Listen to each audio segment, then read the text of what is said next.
Я больше вам другое хочу сказать. Здесь я вообще другое вижу. Вот вспомните выборы наши, 28 число.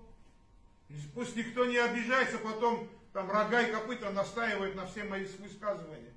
Все другие нации в автобусами завозили в Абхазию. Что сделали с нашими репатриантами?